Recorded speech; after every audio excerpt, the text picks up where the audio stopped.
Hi, I'm Robert Dudzik and welcome you to Limitations Breed Creativity. Why limitations breed creativity?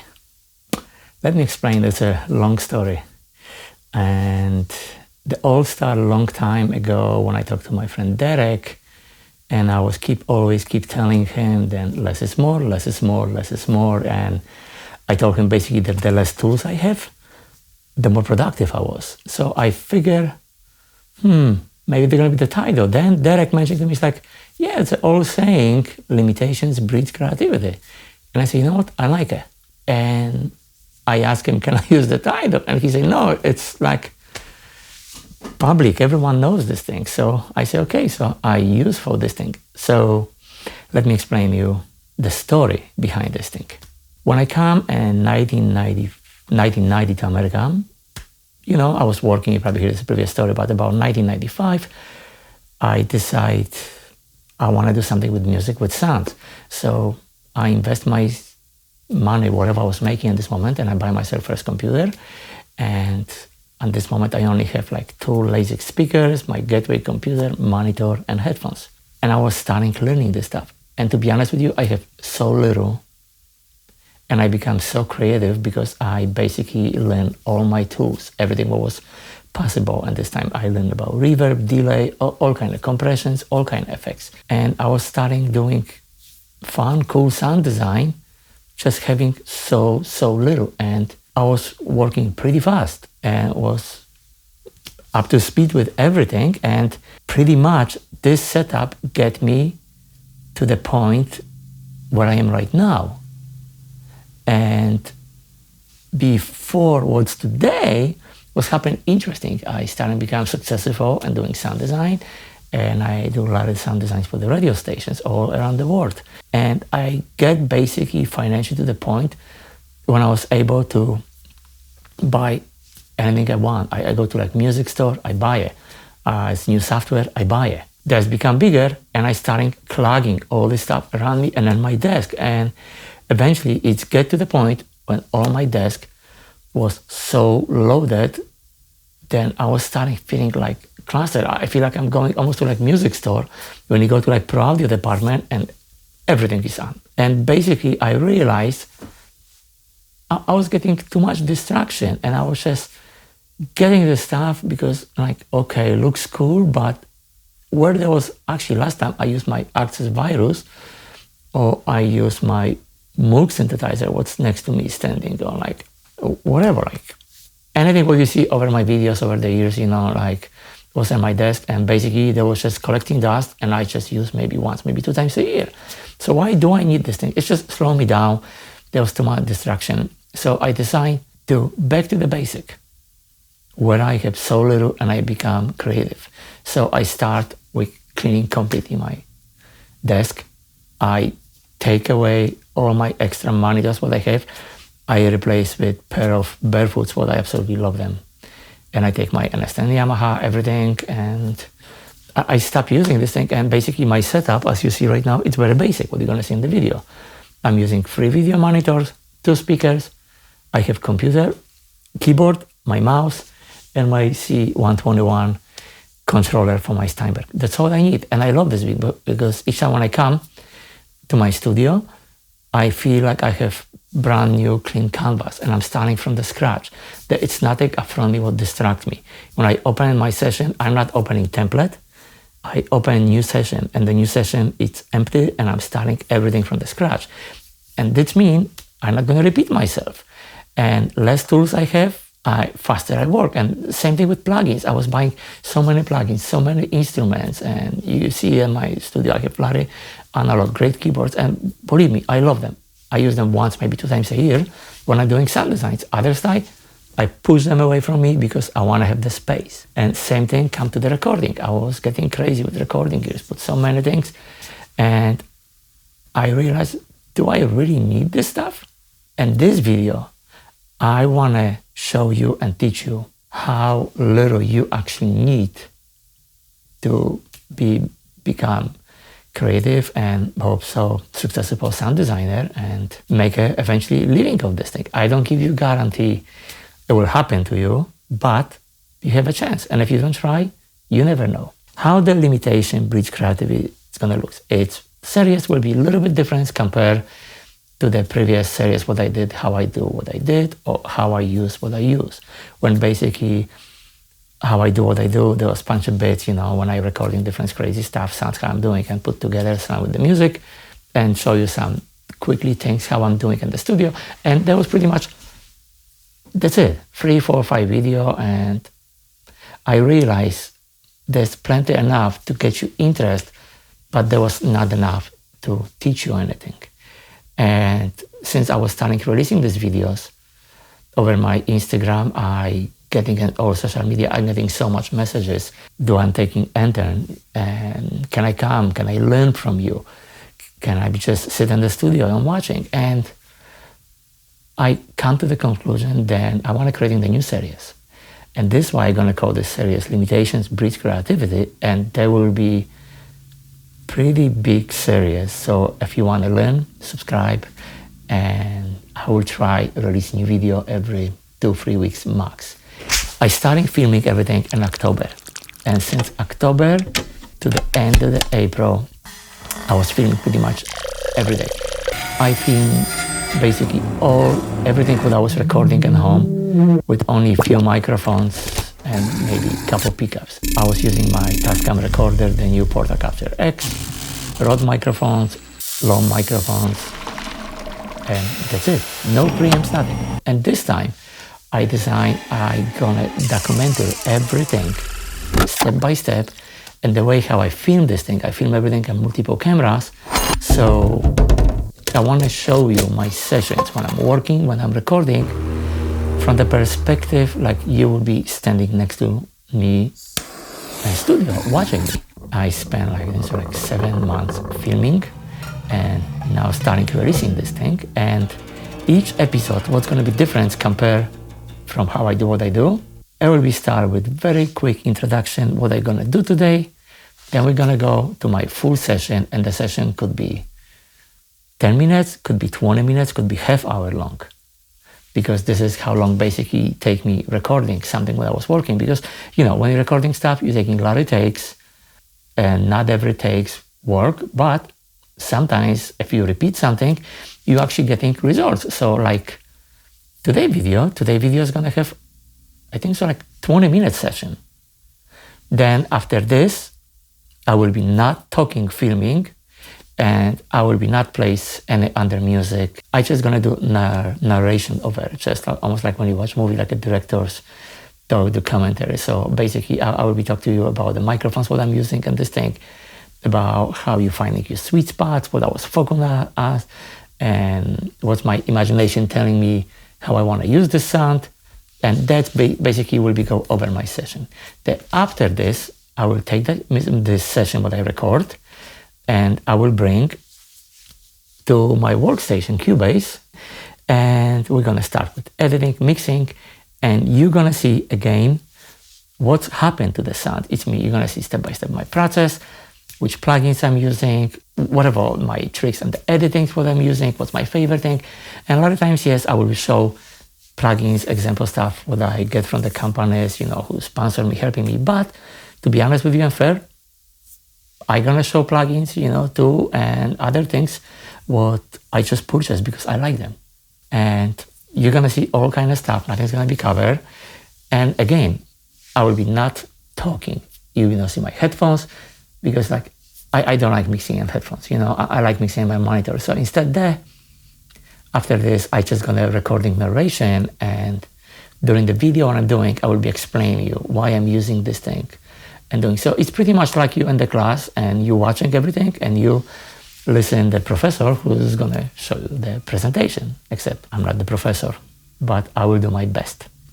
And one last thing, the audio, what you're gonna hear in the session when I'm recording stuff, this is exactly same audio what I'm getting from my feed, from my Tascam, and basically it's all my multi-microphones, the submix to my backup track with stereo as a reference audio, because I want you to hear the same thing what I hear in my headphones. So based on this what I hear in my headphones, you're gonna see how I'm placing my microphones, and everything is recorded on my multi-track as a separate channel. So of course after my Cubase or Nuendo, depends what I'm using, I have access to all individual channels, change balance, add effects, but you will see this thing. But I want you to know ahead why the audio is going to be different from recording session what you hear and after when I open. So let's begin. And today's episode, I want to focus how to be creative using just something what I find 2 years ago on the flea market or garage sale. And this is fishing reel. So I attached this little string. Actually, there was string originally, and there was cut from the little string when you're using for the trimming grass, because I think it's strong, it's gonna good. And the more I started playing on the strings, it's starting to be brush and generate a really cool sound. So you will see this in the moment. So I did a couple modifications and I attached this to acoustic guitar, cello, and strings, and I was able to get very incredible, crazy sound. So hope you enjoyed this video and might gonna feel inspired today. Let's start with the violin. Violin have always very unique character, and as a instrument is been using very often in a lot of trailers or movie scores or games, and it's just a great sounding instrument and have nice body. First thing what I do, I'm trying to detune my violin.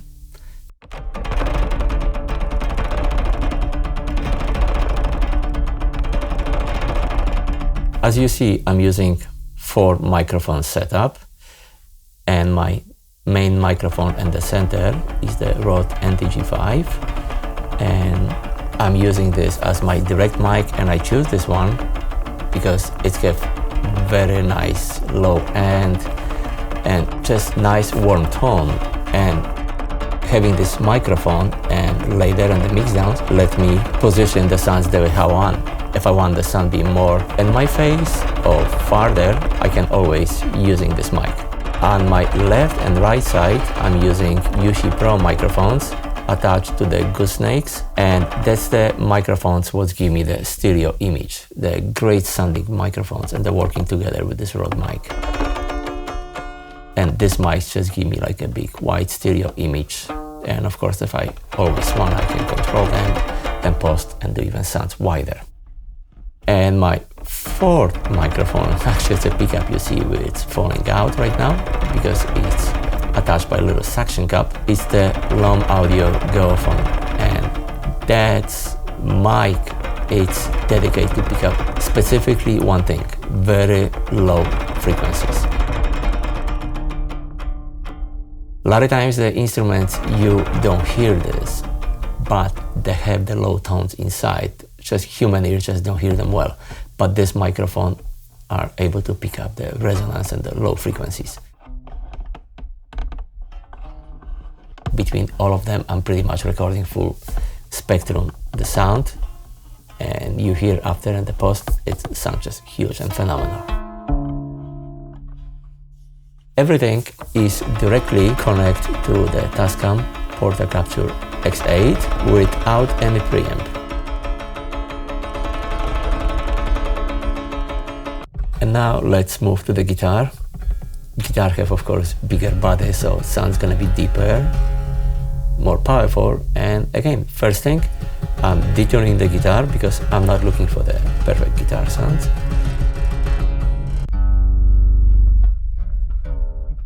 Always remember when you finish recording any take, just let this thing sound naturally resonate, because you don't want to cut end of the bio and sometimes missing like a little random notes or something, and this is what's make and details the sound at the end.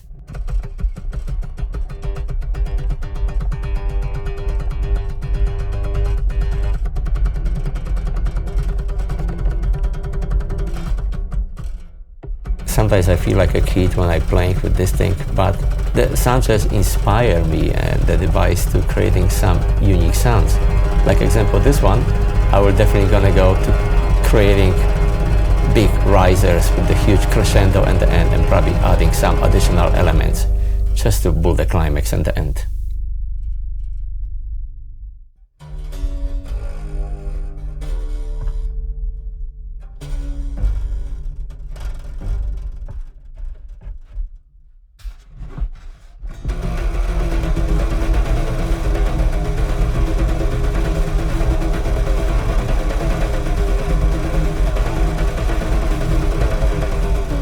know, this sound remind me, feel like almost belong to like Sherlock Holmes. And now I move to the cello. I did some modification to the cello.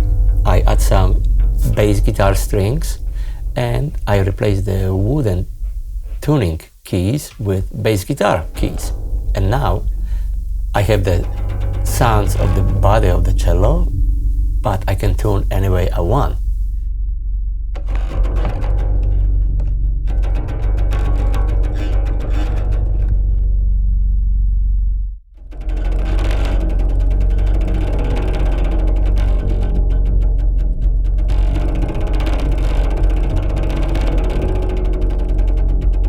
And again, starting control the speed, you're just adding the kind of groove and pulse.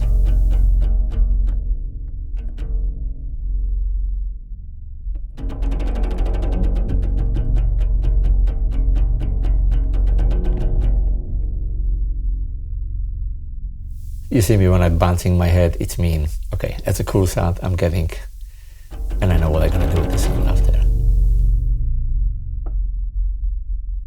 Let's start with my digital workstation.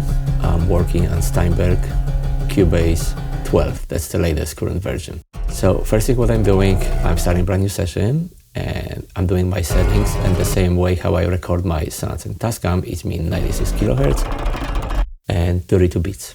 On the first track, I'm importing my stereo image of the UC Pro microphone, so that's my left and right channel.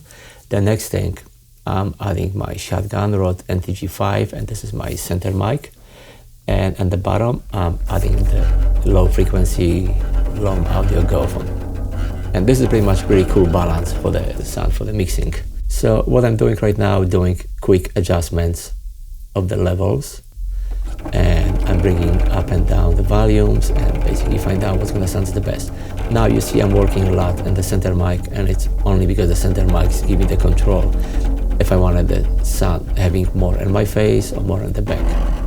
And most important thing is adjust your bass level because you don't want to have bass too hot. And to help you this thing, just insert yourself like tonal balance control and it's from Isotope and I have this insert in my control room and it's a great thing. It's basically showing me I'm in the curve so everything sounds good, so I know whatever I'm gonna add after it's gonna be just sound fine. You don't want to go a little bit outside of the spectrum because bass is gonna be distorted and if it's too loud you're losing just a punch and it's not good. The next thing what I do, I'm gonna export myself this as a stereo down mix and again the same specs, 96 kilohertz, 32 bits. So let's close this session and let's open brand new and now we're gonna import just stereo mix down, which is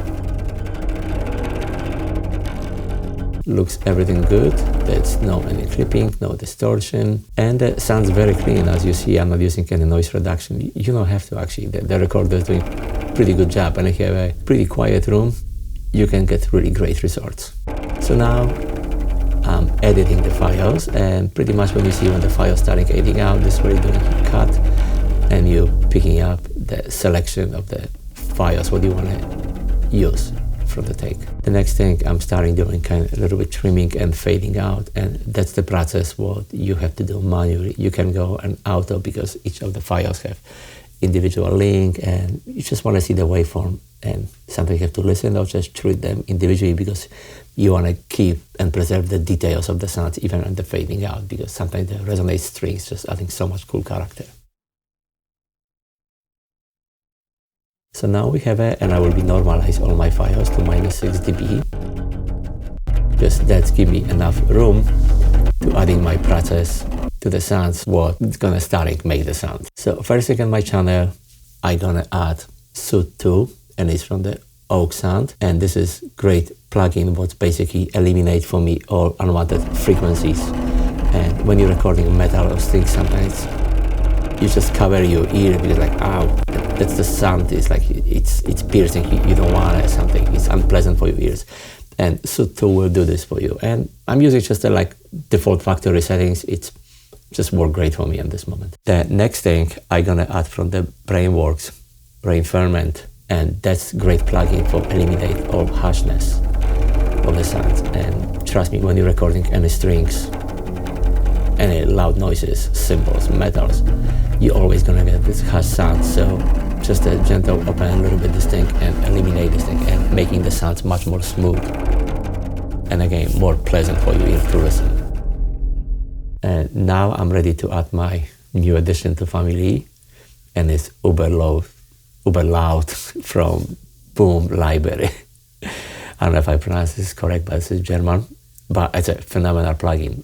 Basically one knob and you're making the sounds, balls to the walls. And the last thing, what I'm adding, it's my dynamics from Ozone 9 plugin. And this is where I'm setting my bass control. It's me, I want to make sure everything like below 20, it's cutting down and it's not going out. So you see my EQ and how these things work on the left side is cutting off. So I know the bass is not too crazy, stay in the graph over there, and I want to listen to the speaker, it's not pumping out too loud.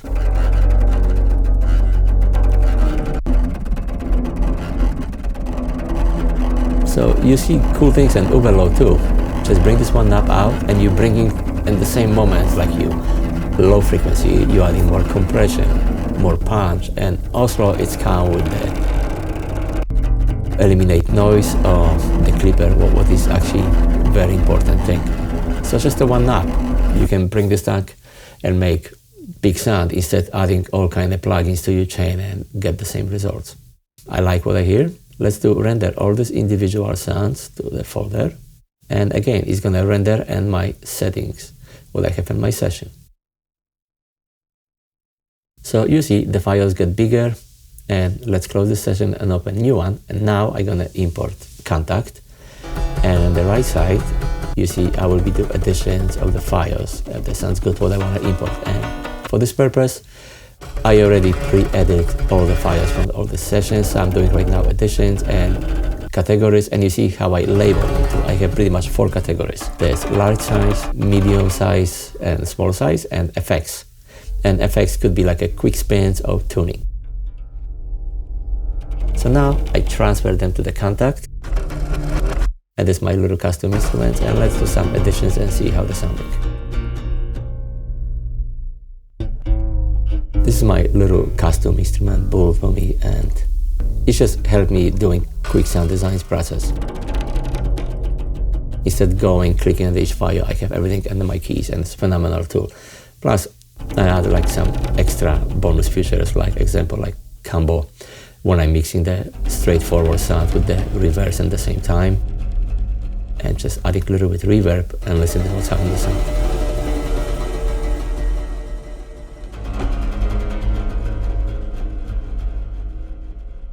The reverbs, what you hear, actually the convolution reverbs from Contact, and they're great.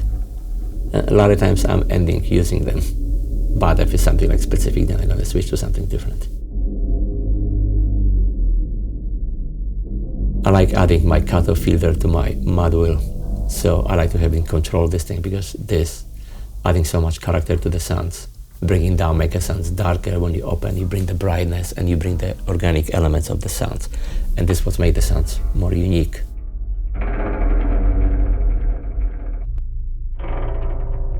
Now, if I want to export the sounds and I want to be more specific what I want to working on, I will be adding my cinematic rooms reverb from Liquid Sonic. And the way how I'm doing this, it's basically creating myself effects track, and I'm routing the signal from the Contact to the effects tracks to cinematic rooms. And look at this, make sure you open then the wet signal completely, because you want to get the totally color of this reverb, and basically by how much you want to send to the reverb, you control how dry your signal is going to be.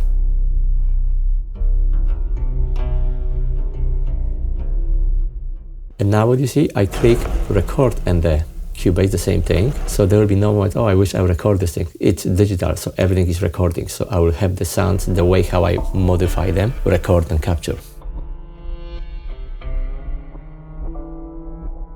When I have example the sounds what I like, let's export this as a stereo mix as a waveform.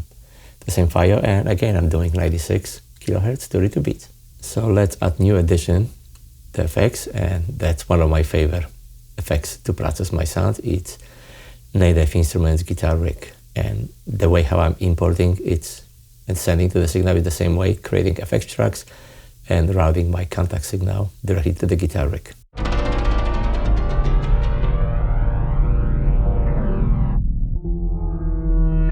So this is a quick addition of the sounds if I like it. And this is one of the presets I create for myself, and there's so many great sound design presets. So don't be afraid if you say guitar rig doesn't mean for the guitar. You can use this in so many different things for designing your sounds and creating incredible effects. So I like it again, so I hit record. And I think from this moment, whatever I'm gonna play, hit, and move any knobs, it's gonna record as a MIDI informations. And when I'm gonna export, I'm gonna have all these sounds, and I'm not gonna feel like, I wish I would record this.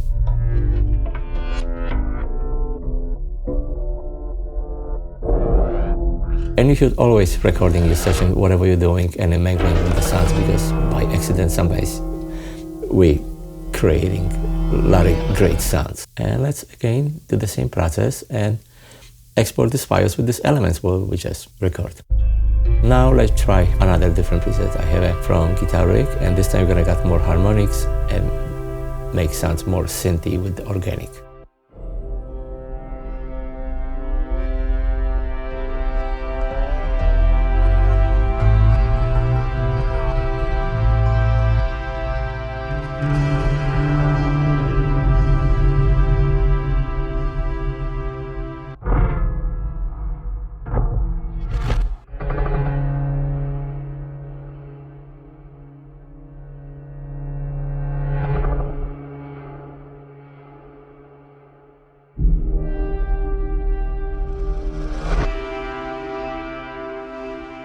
And again, playing with the mod wheel, you're adding more expression and character to the sounds too.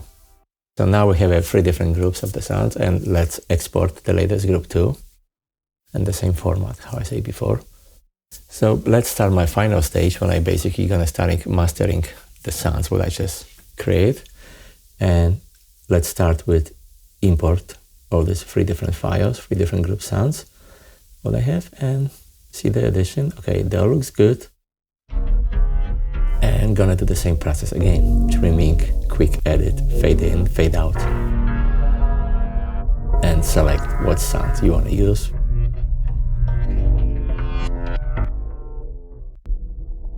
And do the cut. And again, fade in, fade out.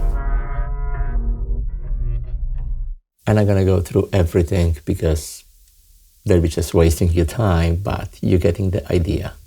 You're going step by step and individual, doing the little treatment, and I will be ready to start mastering and bring my tools and show you what I'm using. Okay, so I edit everything, and let's bring my tools what I'm gonna use.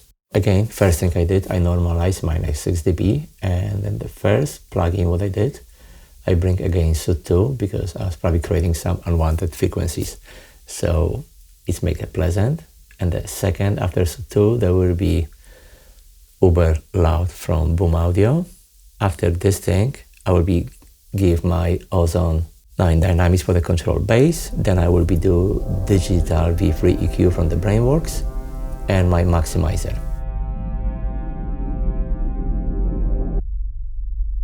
So you see the scope on the Sud 2, they stay a little bit frequency to cut off, so let's eliminate them. And the Brainworks doing the job by sending all bass and mono. And in the Boom, you can even go to the 3 knobs mode or 1 knob mode, and you can control if you want to have more bass, more high, or even some unwanted noises, or the clipping was good to having. But I like to stick to like the 1 knob because basically 1 knob doing all pushing up, and basically you can hear the sound is getting bigger and bigger.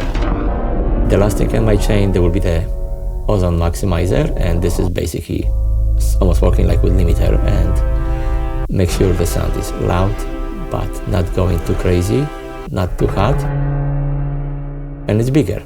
So you have to be very gentle with everything too, because you don't want to have fire squish to the top.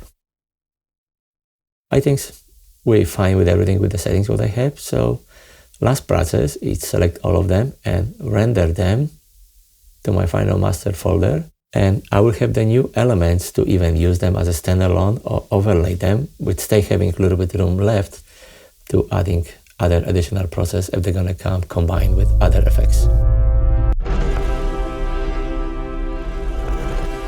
So you see how huge the files gets right now, but they're not squished. It means I have a room to using them in the future and other projects too. It's pretty much that's it what I'm using. And next video, I'm probably gonna use different tools because different sounds require different approach and using different elements. So each video is gonna be different. There you have it. Hope you like it and you learn something today from me, how I'm doing, and most important thing, you feel inspired and you get the spark of creativity. So maybe next time when you're gonna drive in the garage sale and you're gonna see something interesting, don't think twice. Just get it and buy it, because every idea is only good if you're gonna turn to reality. Otherwise, there's no idea and there's no point of this thing. So anyway, I'll see you in the next video.